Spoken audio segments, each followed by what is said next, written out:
Matthew, you and I have spoken many times before. You had been on trial facing prison time at one point for sharing your testimony of leaving behind a gay lifestyle. Now, there's big news because you just won your case. This was a years-long legal battle.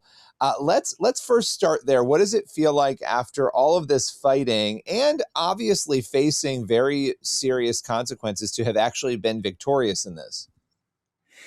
Well, it feels really good, and it feels like it's a result of the faithful prayers of the saints all around the world.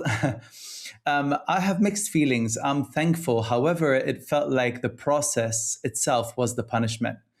And my question is, okay, do we now have freedom of speech around this issue in Malta? Because really, if it was freedom of speech, I would not have had to go through a 3 year process in a criminal court for the first time in my life. So my call is for the ban on so-called conversion practices to be revoked in Malta, and for the European Commission to prevent it from entering every state in Europe, because I feel like I was punished for an honest conversation that was very healthy for a democratic society around sexuality and gender. Well, and that's sort of the thing here, and we'll get into some of what you think the end result of this legal win will be. But for those who don't know, let's sort of back into your story a little bit here, because back in 2016, Malta became the first European Union country to ban attempts to, quote, change, repress, or eliminate a person's sexual orientation, gender identity, and or gender expression, right? So there was this attempt to sort of restrict that. And what happened to you was that you shared your story and it led to a legal battle. So take us through, and I know you've shared this before, but I think it's important so people understand what it was that led you to this. What happened that really led to the legal battle in the first place? So I had many opportunities to share my story in Malta of leaving homosexuality, finding Jesus. But what was different this time is that I mentioned an organization that supports men and women away from all things LGBT into living a life that is consistent with their values, uh, in terms of living according to their biological sex, or living, affirming themselves as heterosexual because they choose to do so. And because I and the hosts mentioned the organization, all three of us ended up being accused and charged with advertising conversion practices. So that is really what led to the Silvana Juice, who is actually the cabinet expert of the European Commissioner, Helena Dalli. He was triggered, and he brought some people together to report us as well. So it was three people to report us to the police. And it felt very political because, he has definitely a political history, and he was behind some transnational policies in the area of LGBT. So he's a lawmaker himself. Yeah, and so you go through this whole entire legal battle. How long did it take to win this? I mean, how many years were you fighting this?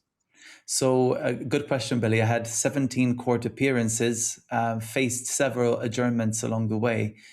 So it's been just over 3 years, and it was meant to be summarized proceedings. So it was all meant to be resolved in one day. And I think to myself, so many serious cases in court.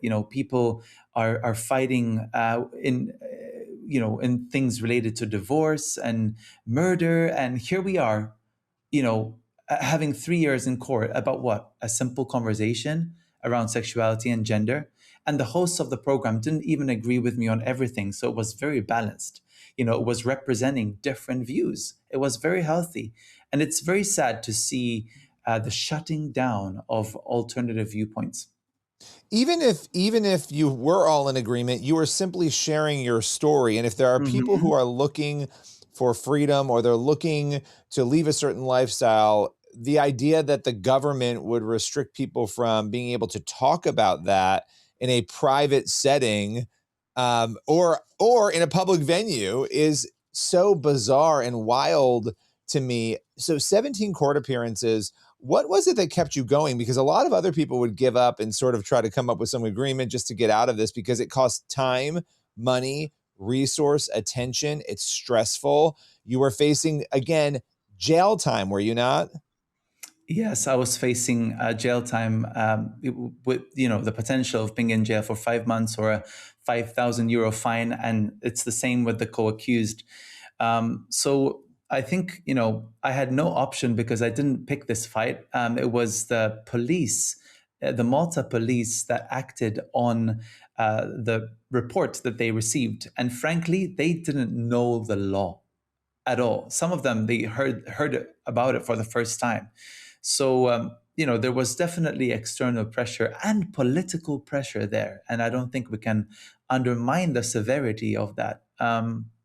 What kept me going is Jesus, the grace of the Lord, the strength, and the prayers of well-meaning brothers and sisters all around the world. It really fortified not just me, but also my legal team.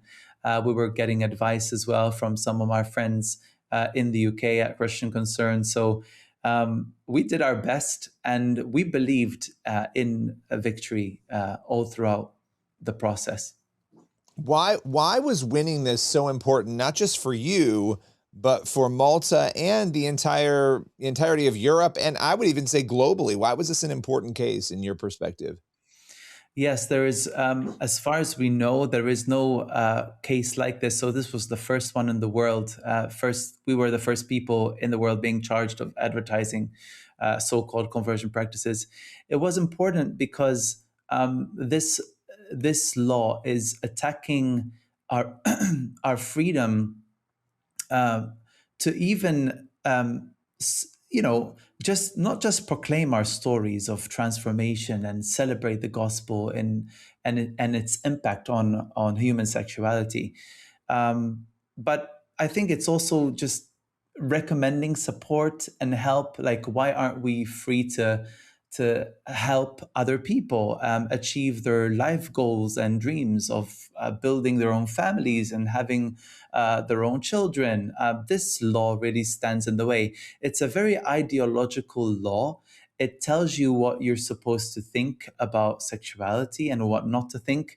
It's very intrusive, and it feels like the government is intruding on personal choice here. And not only that, but it separates parents from their children. It takes the power away from the parents and tells the parents that they're not good enough to guide their children because they can misguide their children. And instead of training and empowering parents, it separates children from parents and says, you know what, the state can do a better job. Let's have laws that put that in place. So it's very bizarre, and it was important to win this case, but it's even more important that now we build momentum in a way where we will see the revoking of conversion practices ban in Malta, but also in Europe. So I think this has to be the building up of the momentum at this point. It's great to see the victory, but we want more. Yeah, well, and looking at this, you obviously are somebody who's been very vocal. Your case is now ended. You have won. What is your plan moving forward? Will you continue to work on these issues? Will you help other people who are going through similar battles? What's sort of next for you at this point? I think it has certainly taken some stigma off of Christians who are debating this subject in the public space.